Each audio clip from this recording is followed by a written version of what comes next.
जय भीम दोस्तों, आज एक बेहद जरूरी सवाल है जिसे समझना हर अंबेडकरवादी के लिए जरूरी है। कांग्रेस हो, बीजेपी हो, आरएसएस हो या खुद को हिंदू धर्म के ठेकेदार कहने वाले लोग, इन सब की राजनीति आज भी बाबा साहब भीमराव अंबेडकर जी के नाम पर टिकी हुई है। लेकिन सच्चाई यह है कि ये लोग कभी भी बाबा साहब के संविधान को दिल से अपनाने वाले नहीं है। बीजेपी और आरएसएस की विचारधारा शुरू से ही संविधान के खिलाफ रही है। ये कोई आरोप नहीं, इतिहास गवाह है। और अगर कांग्रेस की बात करें तो सच सब जानते हैं। कांग्रेस के दौर में ही आरएसएस बनी और उसी आरएसएस से बीजेपी निकली।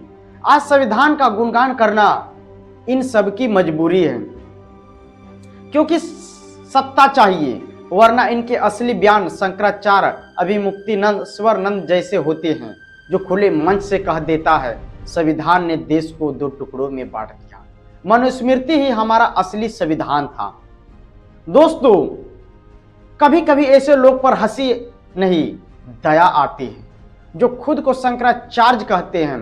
वो संविधान को बांटने वाला बताते हैं और उसी मनुस्मृति को महान बताते हैं, जिसने इस देश को वर्ण और जाति के जहर से भर दिया।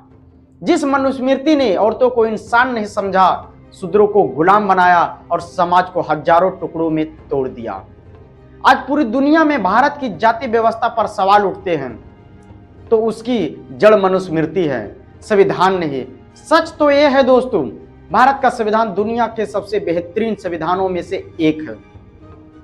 दुनिया भर के विद्वानों ने इसकी तारीफ की है। जिन धार्मिक ग्रंथों ने 6000 से ज्यादा जातियां पैदा की, उसी समाज को संविधान ने जोड़कर नागरिक अधिकार दिए। बाबा साहब ने साफ लिखा, मनुस्मृति के दौर में वंचित समाज और महिलाओं को इंसान की तरह जीने का हक नहीं था।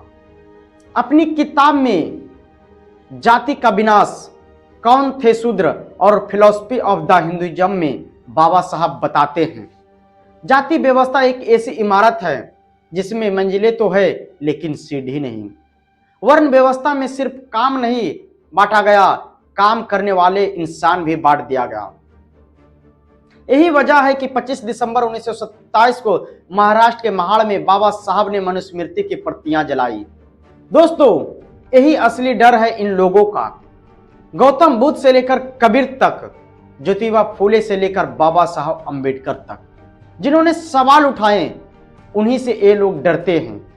आज बाबा साहब की विचारधारा को फैलाने वाले अंबेडकरवादी संगठनों से ये लोग कांपते हैं। इसी डर में कभी संविधान का अपमान होता है तो कभी बाबा साहब का। ऐसे लोग जो खुले आम संविधान को गाली दे, असल में सलाखों के पीछे होना चाहिए, लेकिन ये खुले आम घूमते हैं क्योंकि सत्ता में बैठे लोग इनकी सोच से अलग नहीं।